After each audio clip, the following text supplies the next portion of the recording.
Good morning, स्वागत है आपका personal finance bulletin money morning में। मैं मीनू शर्मा लेकर हाजिर हूं आपके लिए पर्सनल फाइनेंस से जुड़ी खबरें जो डालती हैं आपकी जेब और जिंदगी पर असर। तो चलिए बिना देरी किए फटाफट शुरू करते हैं आज का बुलेटिन।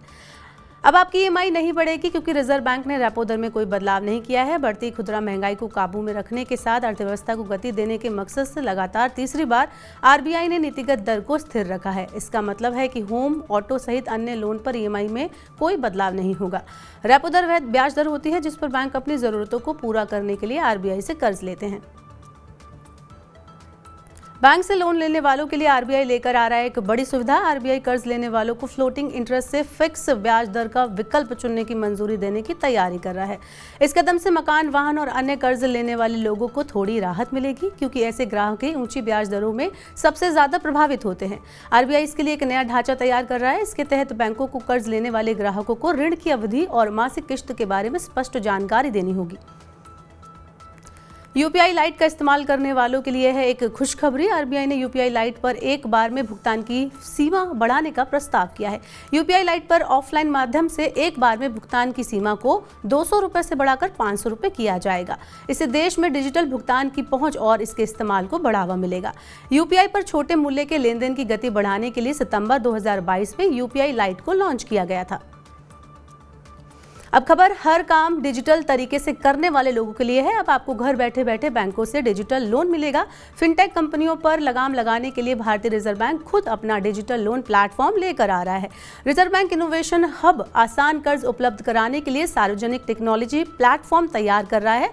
इसके लिए बैंकों और ग्राहकों के बीच सितंबर 2022 से एक पायलट परियोजना चल रही है। इसके नतीजों के आधार पर अब इसका विस्तार करने की तैयारी है। जल्द ही आपको भुगतान करने का एक नया तरीका मिलने जा रहा है। यूपीआई यूजर्स जल्द ही बोलकर या सिर्फ फोन को टैप करके भुगतान कर पाएंगे। आरबीआई ने यूपीआई भुगतान में आर्टिफिशियल इंटेलिजेंस के इस्तेमाल का प्रस्ताव किया है। एआई के जरिए आप बोलकर यूपीआई से भुगतान कर पाएंगे। यूपीआई पर संवादात्मक भुगतान यूजर्स को भुगतान करने के लिए एआई सिस्टम के साथ बातचीत करने में सक्षम बनाएगा। संवादात्मक पेमेंट की यह सुविधा स्मार्टफोन और फीचर दोनों में उपलब्ध होगी। टमाटर की महंगाई से राहत दिलाने के लिए सरकार ने एक और बड़ा कदम उठाया है। वित्त मंत्री निर्मला सीतारमण ने बताया कि सरकार ने नेपाल से टमाटर आयात करने को मंजूरी दी है। इसके लिए निर्यात प्रतिबंध को खत्म किया गया है। नेपाल से टमाटर की पहली खेप शुक्रवार तक वाराणसी, लखनऊ और कानपुर पहुंच जाएगी। इसके अलावा एनसीसीएफ और नेफेड 70 रुपये प्रति किलो की दर से दिल्ली एनसीआर में टमाटर बेच रहे हैं। जल्द ही बिहार, पश्चिम बंगाल, उत्तर प्रदेश और राजस्थान में भी सस्ता टमाटर उपलब्ध कराया जाएगा। अगर आप सरकारी कंपनियों में निवेश करना चाहते हैं तो आपके लिए एक जरूरी खबर है। वित्त मंत्रालय भारत बॉन्ड ETF का अगला चरण दिसंबर में शुरू कर सकता है। भारत बॉन्ड ETF में सेंट्रल पब्लिक सेक्टर एंटरप्राइजेस शामिल होते हैं। इस बार ETF का इशू साइज पहले के मुकाबले कम रहने की संभावना है क्योंकि सरकार को लग रहा है LTCG पर इंडेक्सेशन लाभ खत्म होने के बाद निवेशक डेट इन्वेस्टमेंट में अब कम रुचि दिखाएंगे। अगर आप राजस्थान में रहते हैं तो आपके लिए एक अच्छी खबर है। बिजली उपभोक्ताओं को फ्यूल सरचार्ज नहीं देना होगा। मुख्यमंत्री अशोक गहलोत ने राज्य के सभी उपभोक्ताओं के लिए फ्यूल सरचार्ज खत्म करने की घोषणा की। कृषि और घरेलू उपभोक्ताओं को अब अपने बिजली बिल पर कोई अतिरिक्त फ्यूल सरचार्ज नहीं देना होगा। म्यूचुअल फंड में सिप के जरिए निवेश लगातार बढ़ रहा है। जुलाई में सिप के जरिए म्यूचुअल फंड में निवेश रिकॉर्ड स्तर पर पहुंच गया। म्यूचुअल फंड की विभिन्न योजनाओं में खुदरा निवेशकों की रुचि बढ़ने से ये निवेश बढ़ा है।